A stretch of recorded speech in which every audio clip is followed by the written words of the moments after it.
ക്ഷേമ പെൻഷനുമായി ബന്ധപ്പെട്ട ഏറ്റവും പുതിയ അറിയിപ്പാണ് നിങ്ങളുമായി ഷെയർ ചെയ്യുന്നത്. വീഡിയോ ലൈക്ക് ചെയ്ത് കാണാൻ ശ്രദ്ധിക്കുക. ഇതുപോലെയുള്ള പുതിയ അപ്ഡേറ്റ്സിന് നിങ്ങൾ ഈ ചാനൽ സബ്സ്ക്രൈബ് ചെയ്യുക. വീഡിയോ ഉപകാരപ്രദമായാൽ നിങ്ങളുടെ സുഹൃത്തുക്കൾക്ക് കൂടി ഷെയർ ചെയ്ത് കൊടുക്കാനും മറക്കരുത്. ജീവനക്കാർക്കുള്ള ശമ്പളം, ക്ഷേമ പെൻഷൻ, മറ്റ് ചെലവുകൾ എന്നിവയ്ക്കായി കേരളം 1225 കോടി രൂപ കൂടി കടമെടുക്കുന്നു. RBIയുടെ കോർ ബാങ്കിംഗ് സംവിധാനമായ ഇ-കുബേർ സംവിധാനം വഴിയാണ് കടപ്പത്രങ്ങളുടെ ലേലം നടക്കുന്നത്. ക്രിസ്തുമസിന് മുന്നോടിയായി 2-3 മാസത്തെ ക്ഷേമ പെൻഷൻ നൽകാനും ആലോചിക്കുന്നുണ്ട്. ഇതിനായി സഹകരണ ബാങ്കുകളുടെ കൺസോർഷ്യത്തിൽ നിന്ന് 3000 കോടി കടമെടുക്കാൻ കഴിഞ്ഞയാഴ്ച തീരുമാനിച്ചിട്ടുണ്ട്. സാമ്പത്തിക വർഷത്തിൽ 37,512 കോടി രൂപ കടമെടുക്കാനാണ് കേരളത്തിന് കേന്ദ്രം അനുമതി നൽകിയിരുന്നത്. ക്രിസ്തുമസിനോടൊപ്പം 2 മാസത്തെ ക്ഷേമ പെൻഷൻ 3200 രൂപയാണ് വിതരണം ചെയ്യുക.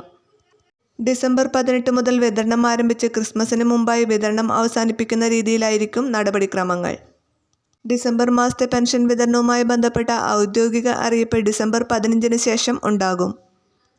62 ലക്ഷത്തോളം പേർക്കാണ് ഇതിൻ്റെ പ്രയോജനം ലഭിക്കുക. 22 ലക്ഷത്തോളം പേർക്ക് ബാങ്ക് അക്കൗണ്ടുകൾ വഴിയും മറ്റുള്ളവർക്ക് സഹകരണ സംഘങ്ങൾ വഴി വീട്ടിലെത്തിയും പെൻഷൻ കൈമാറും. ക്രിസ്മസിനോടനുബന്ധിച്ച് 2 മാസത്തെ പെൻഷനാണ് ഓരോ പെൻഷൻ ഗുണഭോക്താക്കൾക്കും ലഭിക്കുക. ക്ഷേമ പെൻഷൻ മസ്റ്ററിംഗ് പൂർത്തിയാക്കിയിട്ടുള്ള എല്ലാവർക്കും പെൻഷൻ ലഭിക്കും. വീഡിയോ ഷെയർ ചെയ്യാൻ മറക്കരുത്.